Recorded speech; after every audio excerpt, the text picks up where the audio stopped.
Salut à tous, le journal du foot de ce mardi 6 octobre. Blanchi comme Neymar, faute de preuves dans l'affaire des supposées insultes racistes lâchées lors du dernier Classico PSG-OM. Álvaro González s'est de nouveau exprimé sur cette affaire. Le défenseur espagnol, très affecté par l'affaire, n'hésite pas à charger Neymar au micro de la radio espagnole Onda Cero. Les dégâts que Neymar a pu faire sont énormes. Nous avons passé un mauvais moment, pas seulement moi, ma famille et mon environnement. Je n'ai pas quitté la maison depuis. Il n'y avait personne dans le stade et tout a été entendu. Si je lui avais dit quelque chose, cela serait apparu devant toutes les caméras. Une personne comme ça ne mérite ni mon regard ni mon respect, a lâché le joueur de l'OM au sujet de Neymar. Entre Thomas Tuchel et Nasser El Khelaifi, l'ambiance est visiblement glaciale. Le président du PSG n'a toujours pas digéré les critiques de son entraîneur sur le mercato lâché jeudi dernier en conférence de presse, alors qu'il restait encore du temps pour boucler des arrivées. Vendredi dernier, Leonardo avait tapé du poing sur la table, mais il n'est pas le seul, comme l'explique RMC Sport. Tuchel serait de plus en plus isolé et critiqué en interne. Après la victoire contre Angers, El Khelaifi a changé ses habitudes. Il a quitté directement le Parc des Princes sans passer par le vestiaire, comme il le fait systématiquement après chaque match à domicile. Ce qui ne passe pas, c'est que Tuchel savait visiblement quel joueur était en passe d'arriver au PSG. Ça bouge dans tous les sens à Manchester United. Plusieurs médias anglais affirment que Mauricio Pochettino pourrait succéder à Ole Gunnar Solskjaer sur le banc des Red Devils si la situation ne s'améliore pas rapidement.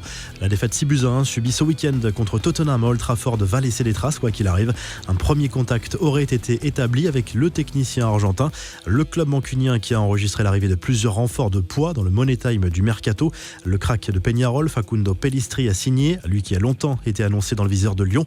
La pépite Amad Diallo Traoré débarque de l'Atalanta pour 40 millions d'euros.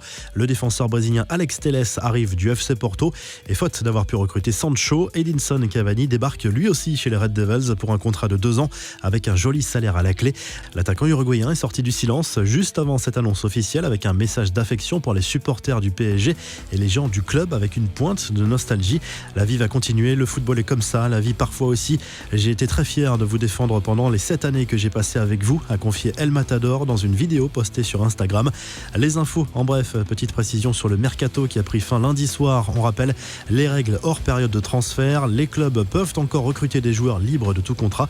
C'est le cas par exemple pour Hatem Ben Arfa, Samir Nasri, Yohan Cabaye, Bakary Sagna, Mario Götze, Daniel Sturridge ou encore Alexandre Pato, Ezequiel Garay ou encore Mario Mandzukic. Les Bleus sont arrivés à Clairefontaine pour préparer les prochains matchs de l'équipe de France face à l'Ukraine, au Portugal et à la Croatie. Paul Pogba a retrouvé Clairefontaine après 16 mois d'absence. Grosse bouffée d'oxygène aussi pour Antoine Griezmann, dont les difficultés d'adaptation se poursuivent cette saison au Barça.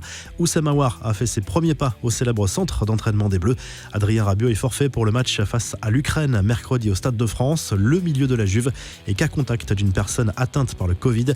Le PSG vient de dévoiler son maillot Third, issu d'une collaboration avec la marque Jordan Brand. Ce sera le 3e maillot du club parisien pour cette saison 2020-2021. Une tunique mauve, noire et blanche qui ne fait pas l'unanimité auprès des supporters. Quelques touches de doré sur les sponsors et les blasons ont été ajoutées pour célébrer le 50e anniversaire du club. Enfin, la crise économique aura eu raison de la mascotte d'Arsenal, Gunnersaurus. Jerry Kyle, fan du club qui se cache sous le déguisement, a été licencié alors qu'il travaillait pour Arsenal depuis 27 ans. Une histoire qui fait polémique outre-Manche. La revue de presse, le journal L'Équipe revient sur la dernière journée du mercato avec les principaux mouvements de dernière minute des clubs français en une du quotidien sportif. Comme souvent, les dernières heures du mercato ont été animées. Nice accueille Jeffrey Adelaide en prêt. Docilio arrive à Lyon comme l'Algérien Jamel Benlamri qui remplace le Danois Joachim Andersen prêté à Fulham. Rafinha rejoint le Paris Saint-Germain. Rennes casse sa tirelire avec l'arrivée du jeune et prometteur attaquant belge Jérémy Doku, 18 ans. Un transfert à 26 millions d'euros assorti de bonus. L'équipe qui propose une deuxième une pour la région marseillaise avec le bilan de cette dernière ligne droite du mercato de Marseille. Michael Cuisance débarque à l'OM. Bounassar est transféré au Bayern et rejoint le Parisien Choupo-Moting. Maxime Lopez s'envole pour Sassuolo. France Football consacre un gros dossier aux effectifs de Ligue 1, de Ligue 2 et de National, décortiqué dans le détail pour les passionnés de statistiques, notamment en Italie. Tuttosport consacre sa une à l'arrivée de Federico Chiesa à la Juve, une trahison pour les tifosi de la Fiorentina. Le journal évoque également tous les mouvements enregistrés lundi, le retour de Douglas Costa au Bayern, Thiemoué Bakayoko revient en Serie A du côté du Napoli. En Espagne, AS fait le bilan du mercato du Real Madrid. Il y a eu des départs, des prêts et des retours de prêts, mais aucun transfert dans le sens des arrivées. C'est une première depuis 40 ans pour le club merengue.